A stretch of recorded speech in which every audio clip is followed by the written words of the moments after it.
ત્યાં સ્થિરતા છે, ત્યાં ઉત્સાહ છે અને ત્યાં ઉન્માદ પણ છે. સોમેશ્વર કે સોમનાથ શિવના એ પરિમાણને દર્શાવે છે. નશામાં હોવું એટલે લોકો એમ જ સમજે છે કે એ બોટલમાંથી આવે છે. આ ધરતી પરની સૌથી મોટી અને અત્યાધુનિક કેમિકલ ફેક્ટરી અહીં જ છે. જો તમે બહારથી રસાયણો લેશો તો તે તમને પાંગળા બનાવી દેશે. જો તમે અંદર યોગ્ય રસાયણ બનાવો તો તે તમને ખૂબ જ સક્ષમ બનાવે છે. સોમ આ જ દર્શાવે છે.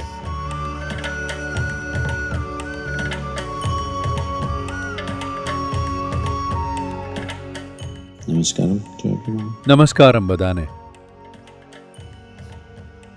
આ આપણું સદભાગ્ય છે કે મકર સંક્રાંતિના આ દિવસે જ્યાં સૂર્ય અને ચંદ્રનો સંબંધ એક વર્ષ માટે ફરીથી એક નવી રીતે તાજો થાય છે, ત્યારે આપણે અહીં સોમનાથમાં છીએ. આ આપણું સદભાગ્ય છે. આજે અહીં આવીને ખૂબ આનંદ થયો.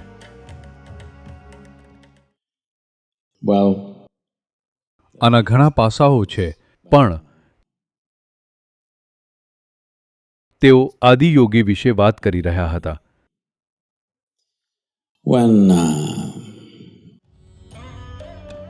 જ્યારે મારે આ ચહેરો બનાવવો હતો, આજે તેને પૃથ્વી પરના સૌથી મોટા ચહેરા તરીકે ઓળખવામાં આવે છે. તે ગિનિસ રેકોર્ડમાં છે અને તે દુનિયાનો સૌથી મોટો ચહેરો છે. જ્યારે અમારે આ ચહેરો બનાવવો હતો ત્યારે અમે ઘણા મોડેલો બનાવ્યા. આ ચહેરાની ડિઝાઇનમાં હું પોતે જોડાયેલો હતો. આ ચહેરો ડિઝાઇન કરવામાં 2.5 વર્ષથી વધુ સમય લાગ્યો હતો. મારા મનમાં કંઈક હતું. તેને જીવંત ચિત્રમાં ઉતારતા થોડો સમય લાગ્યો. મારે જે જોઈતું હતું એ મારે એવો ચહેરો જોઈતો હતો જેમાંથી સ્થિરતા, ઉલ્લાસ અને નશો નીતરતો હોય. સ્થિરતા કેમ કે એ જ અસ્તિત્વનો સ્વભાવ છે. શિવનો અર્થ જ એ છે સ્થિરતા. ઉલ્લાસ કેમ કે એ જીવનનો સ્વભાવ છે. નશો, જો જીવનમાં નશો ન હોય, હું જાણું છું કે આ દારૂબંધીવાળું રાજ્ય છે. હું પીવા વિશે વાત નથી કરી રહ્યો, હું નશાની વાત કરું છું. જો કોઈ નશો ન હોય તો માણસ કોઈ પણ કામ થાક્યા વગર સતત ન કરી શકે.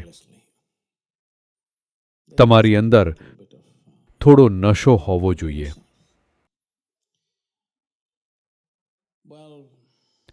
હવે નશામાં હોવું એટલે લોકો એમ જ સમજે છે કે એ બોટલમાંથી આવે છે, પણ આ એક હકીકત છે. આજે એ વૈજ્ઞાનિક રીતે સાબિત થયેલું છે કે આ ધરતી પરની સૌથી મોટી અને અત્યાધુનિક કેમિકલ ફેક્ટરી અહીં જ છે. આ જ છે. જો તમે આ ફેક્ટરીના સારા મેનેજર હોવ તો તમે એવું રસાયણ બનાવશો જે તમને ખુશ અને પરમાનંદમાં રાખશે. જો તમે ખરાબ મેનેજર હશો તો તમે ચિંતા, દુઃખ અને ડર પેદા કરશો. યોગમાં સોમસૂત્ર નામની એક વસ્તુ છે. એ વિશે કે કેવી રીતે નશામાં રહેવું, બહારથી રસાયણો લઈને નહીં, પણ શરીરના તંત્રને એવી રીતે ચલાવવું કે તે હંમેશા સૌથી વધુ સુખદતાની સ્થિતિમાં રહે. તો સોમેશ્વર કે સોમનાથ શિવના એ પાસાને દર્શાવે છે જ્યાં લોકોને લાગતું કે તેઓ પીવે છે. ના, તેમણે આ કેમિકલ પ્લાન્ટને બહુ સારી રીતે સંભાળ્યો હતો. યોગનો અર્થ જ આ છે. તો અમે ઈચ્છતા હતા કે આ ત્રણેય પાસાઓ એક જ ચહેરા પર દેખાય. તમે તેને ધ્યાનથી જુઓ અને મને કહો, શું તેમાં આ ત્રણેય પાસાઓ દેખાય છે? ત્યાં સ્થિરતા છે, ત્યાં ઉલ્લાસ છે અને ત્યાં નશો પણ છે. આપણે જીવનના જુદા જુદા પાસાઓને દર્શાવવા માટે આપણે કોઈ નીતિમત્તા, મૂલ્યો કે આચાર સંહિતાની વાત નથી કરી રહ્યા. આપણે જીવનના એવા પાસાઓની વાત કરી રહ્યા છીએ જે ખરેખર આ જીવનને શ્રેષ્ઠ રીતે ચલાવે છે. આપણા જીવનમાં પણ સવાલ બસ આ જ છે. એક વ્યક્તિ તરીકે શું તમને એ બધું જ કરવા મળે છે જે તમે આ દુનિયામાં કરી શકો છો? શું તમે આ જીવન એ વસ્તુઓ બનાવવામાં લગાવી શકો છો જે તમારા માટે ખરેખર મહત્વની છે? કે પછી તમે એ નહીં કરો? જો મનમાં દુઃખનો ડર હશે તો તમે એ નહીં કરો. મારું શું થશે? જો આ એક સવાલ મનમાં હશે તો તમે એ નહીં કરો જે તમે ખરેખર કરી શકો છો.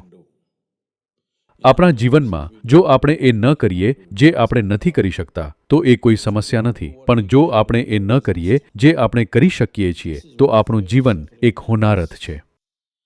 દુઃખના ડરનો અર્થ આ જ છે. જ્યાં સુધી તમે એવી સ્થિતિમાં ન આવો કે મારા જીવનમાં કે મારી આસપાસ ગમે તે થાય હું તો આવો જ રહીશ, જો આ ખાતરી હોય તો જ તમે પૂરી તાકાતથી ડગલા મારશો.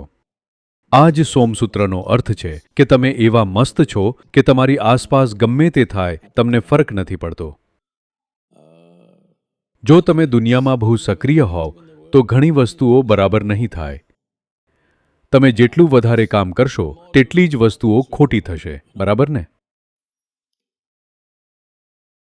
પણ ગમે તે થાય હું તો આવો જ રહીશ, જો આ ખાતરી હોય તો જ તમે પૂરી શક્તિથી આગળ વધશો, તમારી પૂરી ક્ષમતાની ખોજ કરશો. જો મનમાં દુઃખનો ડર હશે તો તમારું દરેક ડગલું અધૂરું હશે.